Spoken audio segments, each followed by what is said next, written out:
মৰমৰ ছাত্ৰ-ছাত্ৰীসকল, আজি মুখেৰে ক'বলৈ কোনো ধৰণৰ ভাষা নাই, কাৰণ তোমালোকে আজি খবৰটো পাইছাই যে আমাৰ অসমৰ হৃদযন্ত্ৰ বুলি ক'ব পাৰি, আমাৰ অসমৰ সাৰ্থক, অসমৰ প্ৰতিজন মানুহে ভাল পোৱা আমাৰ অতিকৈ শ্ৰদ্ধাৰ মৰমৰ সংগীতজ্ঞ জুবিন গাৰ্গ তোমাৰ স্কুব ড্ৰাইভিং কৰিবলৈ গৈ মৃত্যুবৰণ কৰিছে। মৰমৰ ছাত্ৰ-ছাত্ৰীসকল, জুবিন গাৰ্গ তোমাৰ ছিংগাপুৰলৈ গৈছিল, নৰ্থ ইষ্ট ফেষ্টিভেলৰ এটা চেৰিমনি আছিল, তাতে গেষ্ট হিচাপে জুবিন গাৰ্গকো লগতে লৈ যোৱা হৈছিল। তাতে গৈ তেওঁ ড্ৰাইভিং কৰিবলৈ গৈছিল, অৰ্থাৎ সাঁতুৰিবলৈ গৈছিল, আৰু তাতে হাৰ্ট এটাকৰ ফলত মৃত্যুবৰণ কৰিছে। আৰু যিটো সংস্থাৰ লগত তোমাৰ গৈছিল, সেই সংস্থাৰ যিজন তোমাৰ অধিকাৰী আছে, তেওঁ ইয়াতে চোৱা মৃত্যুৰ কাৰণটো ইয়াতে আমাৰ ধুনীয়াকৈ কৈ দিছে। চোৱা কেনেকৈ কিহৰ কাৰণে মৃত্যু হ'ল।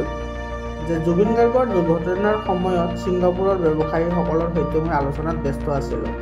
এইটো শ্যামকানু মহন্তৰ লগত গৈছিল, মানে যেতিয়া তোমাৰ শ্যামকানুহঁতে বিভিন্ন ধৰণৰ বিজনেছ পাৰপছত ব্যস্ত আছিল, আৰু এই আলোচনাৰ সময়তে জুবিনৰ মেনেজাৰৰ ফোন আহিছিল, আৰু মেনেজাৰে জুবিনৰ দুৰ্ঘটনাত পতিত হোৱা কথাটো জনাইছিল। জুবিন গাৰ্গে কি কৰিছিল, ইয়াত লৈ সাগৰলৈ যোৱাৰ কথা আমি গম পোৱা নাছিলোঁ। মানে মহন্ত ছাৰসকলে আমাৰ জুবিন গাৰ্গে যে ইয়ট লৈ সাগৰত যে গৈছিল, সেই কথাটো সিহঁতে গম পোৱা নাছিল। পিছত যেতিয়া তোমাৰ গম পাই তোমাৰ ততালিকে হাস্পতাললৈ গ'ল, আৰু হাস্পতাললৈ যোৱাৰ পিছত তোমাৰ জুবিন গাৰ্গক মৃত্যু হোৱা বুলি গম পালে।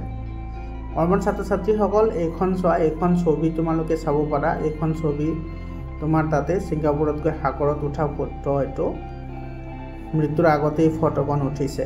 মৰমৰ ছাত্ৰ-ছাত্ৰীসকল, জুবিন গাৰ্গৰ যিটো মৃত্যুৰ কাৰণ আছে, সেই কাৰণটো তোমাৰ আৰক্ষীসকলে এতিয়া ইনভেষ্টিগেশ্যন আৰম্ভ কৰিছে, অৰ্থাৎ তদন্ত কৰি আছে। মোৰ মনত আছে, আমি যেতিয়া সৰু আছিলোঁ, আমাৰ জন্মৰ পৰা আজিলৈকে এতিয়া মই প্ৰত্যেক দিনাই ৰাতি জুবিন গাৰ্গৰ গান শুনো।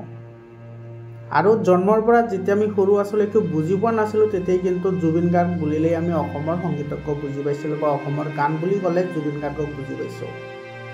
আজিকালি বিভিন্ন ধৰণৰ বহু ধৰণৰ তোমাৰ গীতিকাৰ ওলাইছে, কিন্তু জুবিন গাৰ্গৰ নিচিনা বহুত কমে আছে। এইটো ছিংগাপুৰত দুৰ্ঘটনাগ্ৰস্ত জুবিন গাৰ্গ পেৰাগ্লাইডিং কৰি থকা অৱস্থাত সাগৰত পৰে, আৰু জুবিন গাৰ্গ অচেতন অৱস্থাত হাস্পতাললৈ ভৰ্তি হয়।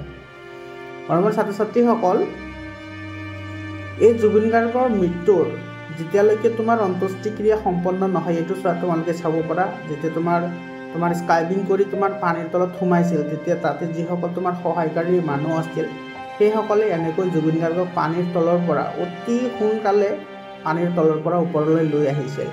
এইটো চোৱা, লৈ অহাৰ পিছত তোমাৰ এনেকুৱা অৱস্থাত আছিল আমাৰ জুবিন গাৰ্গ, কেনেকুৱা অৱস্থাত আছিল। মৰমৰ ছাত্ৰ-ছাত্ৰীসকল, এইটো চোৱা, এইজন হৈছে আমাৰ জুবিন গাৰ্গ। জুবিন গাৰ্গৰ এই মৃত্যুৰ অন্ত্যেষ্টিক্ৰিয়া সম্পূৰ্ণ নোহোৱালৈকে আমাৰ অসমৰ সকলো জিলাৰ এক্সামবোৰ তোমাৰ বাতিল থাকিব। এইটো আমাৰ শিক্ষামন্ত্ৰী ৰণোজ পেগু ছাৰে এইটো চোৱা ফেচবুক যোগে জনাই দিছে। তোমালোকে এইটো ফেচবুকত গৈ চাব পাৰা।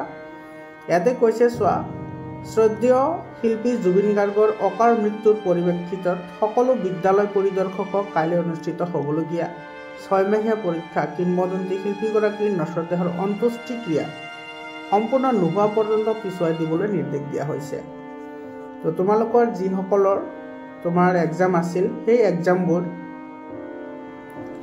কালিৰ যিটো এক্সাম আছিল বা তাৰ পিছত যিবোৰ এক্সাম আছে, সেইবোৰ নতুনকৈ নটিচ আহিব, কেতিয়া এক্সাম হ'ব, তাৰপিছতে তোমালোকৰ আকৌ এক্সাম ষ্টাৰ্ট হ'ব।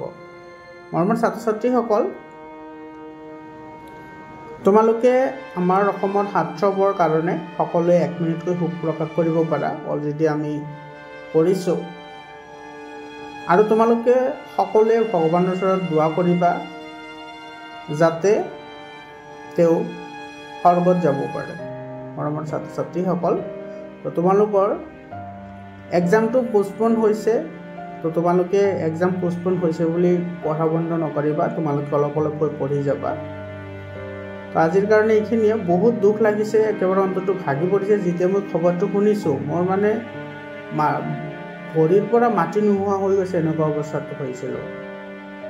মৰমৰ ছাত্ৰ ছাত্ৰীসকল, তোমালোকৰো বেয়া লাগিব পাৰে, কিন্তু বেয়া লাগিলেও উপায় নাই। মানুহৰ জীৱনটো নিশ্চিত হয়, লগতে মৃত্যুটো নিশ্চিত হয়। আমিও সকলোৱে এনেকুৱা অজান দেশলৈ যাব লাগিব, কিন্তু পৃথিৱীত চলিবলৈ হ'লে আমাৰ কৰণীয় কামখিনি আমি কৰিবই লাগিব। মৰমৰ ছাত্ৰ ছাত্ৰীসকল, তোমালোকে ভালদৰে এক্সামবোৰ দিবা। এইখিনিতে আজিৰ এই ভিডিঅ'টো সামৰণি মাৰিছোঁ।